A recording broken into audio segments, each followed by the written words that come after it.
Welcome to another episode of the Allure Salon and Spa podcast. Hello, my name is Charlotte Allen. I am co-owner with my husband Derek Allen, and I'm joined today with our Allure family.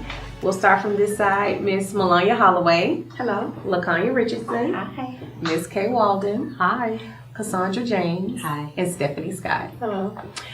We were discussing a little bit of this on our last podcast, but we want to talk a little bit further about are we finding that the people who are actually exercising, who seemingly eat better, who are drinking more water,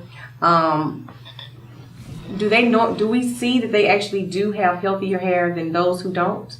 Do you really see a difference?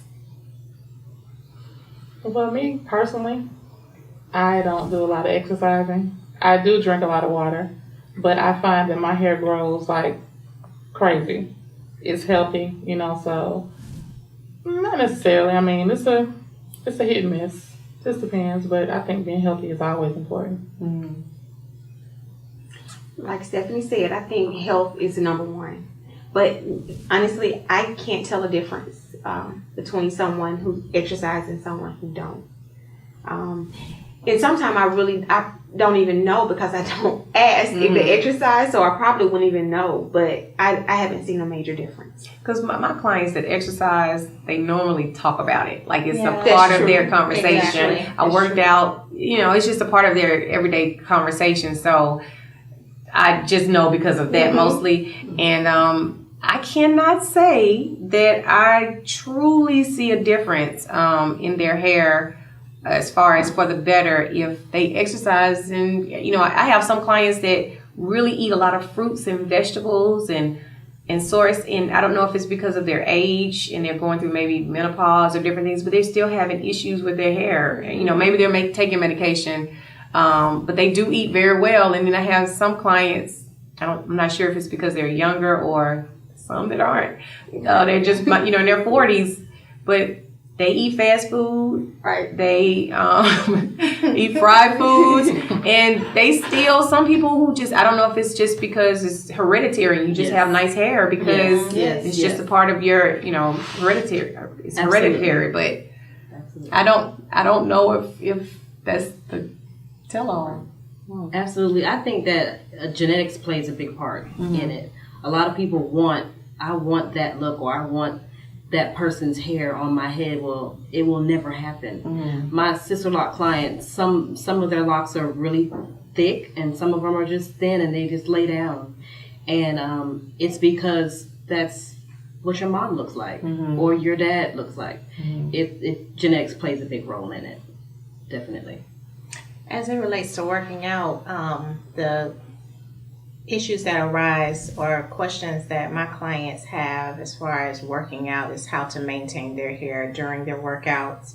A lot of times, depending on whether they wrap their hair or whether they decide to leave it out, I know that sweating plays a big part in just the maintenance of their hair, so it doesn't necessarily affect the health of the hair unless the sweat is allowed to stay on their hair and it causes it to dry out. Then they have, especially my short hair clients, they're trying to figure out, should I mold my hair down? Should I not put anything on my hair? What should I do? Because I'm finding that when I comb my hair, after my hair is dried, that it's breaking off. That's true. So that's one of the things that I personally had conversations with as far as my clients are concerned. So it just becomes a matter of trying to determine what works for them as it relates to whether they tie their hair up while they're working out or whether they don't.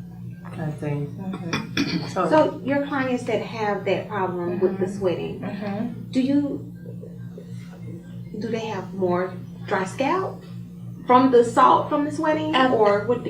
I guess it's a combination of both. They have an excess of dandruff or flaking on the scalp as well. The ends of their hair can get crunchy because of the way that they've tied it down and they've just sweated and not either rinsed their hair.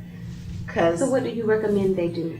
It's difficult because we're stylists. We know how to do our hair. It's difficult to tell a client, oh, well, you need to rinse your hair and remold it after you work out. Yeah. So it's tough. And that's why a lot of times people try to figure out what style is going to work with me while I try to go on this journey of working out and trying to change my lifestyle. So it's a tough thing. I mean, you can just try to direct them as best you can as far as how to maintain their hair after a workout or during a workout.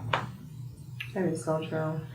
Have you found that the style that we use, the waves, does that help? Like if you have short hair and you're working out, does that help if you try to wave, the hair, and maybe when it sweats and maybe dries, it may still have some type of pattern? I think so. I think that helps maintain somewhat of a style, and I think it depends on the individual whether or not how much they sweat in their head, because some clients don't sweat in their head.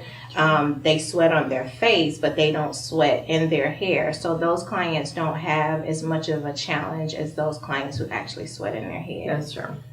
I guess the curlier styles may work, may not work. It just depends. It depends on each individual. So do you think that hair supplements can replace deep conditioning treatments or vice versa? Or do you think it matters? Does it all just play well together? What do you think? I think they go well together. I think that if you take a supplement is an aid. It's not like she said, a magic pill. You have to, everything goes together with diet and exercise. Everybody know that. That's the component to everything you do. Diet and exercise. So if you use that along with a supplement, I think it'll help aid the hair to grow or to do whatever you needed to do, whatever you took that supplement for. Now, do you think we just need the supplements if there's an issue? Because if there's no issue, let's just say your hair, you're pretty satisfied with your hair, and you go and you're just giving yourself certain protein treatments or deep, moisturizing treatments, hydration treatments. Is there even a need for supplements? I think just as a good health thing, everybody needs to take a supplement or a vitamin, daily vitamin. And most daily vitamins or supplements will have biotin included, which is a supplement that's typically known for healthy skin, hair, and nails. Okay. We have to also remember, too, that supplements is just what it says. Meaning that if you're not eating properly, you need a supplement to help get you across to where you're trying to go or be. So, to me, with that being said, everybody needs a supplement because no one eats like they should, 100%. So, yeah, supplements are very important. And the older you get, the more important supplements are, too. Now, when we're talking about supplements, are we talking about a hair supplements? Mostly I'm talking about hair supplements. Okay. I'm referring to, but like what she said, if you're taking the multivitamin, it would have some of that in it. Some of the biotin in it versus just pure biotin. But that's kind of what I was referring to. Because, So the other thing is with supplements, you can't just take any supplement. You need to go under some type of advisement of a medical professional to find out if you're deficient in something, because you can be taking a multivitamin and it might not necessarily be what you need. I mean, a lot of people are vitamin D deficient. so true. That can affect your hair. So it just really comes down to being in tune to your body and knowing what you need.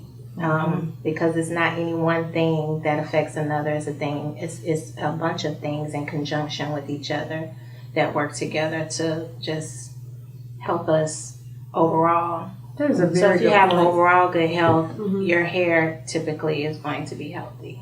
Yeah.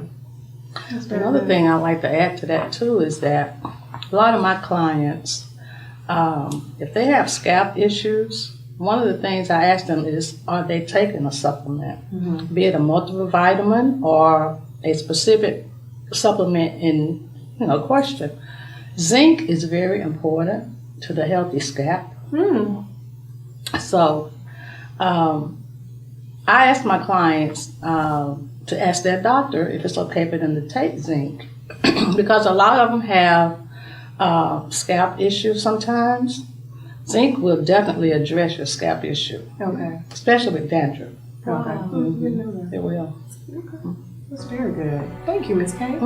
Thank you, everyone. This was a great. I learned some things. Hopefully, you all did too. We appreciate you watching this episode of the Salon and Spa podcast, and we hope to see you next time. Thank you.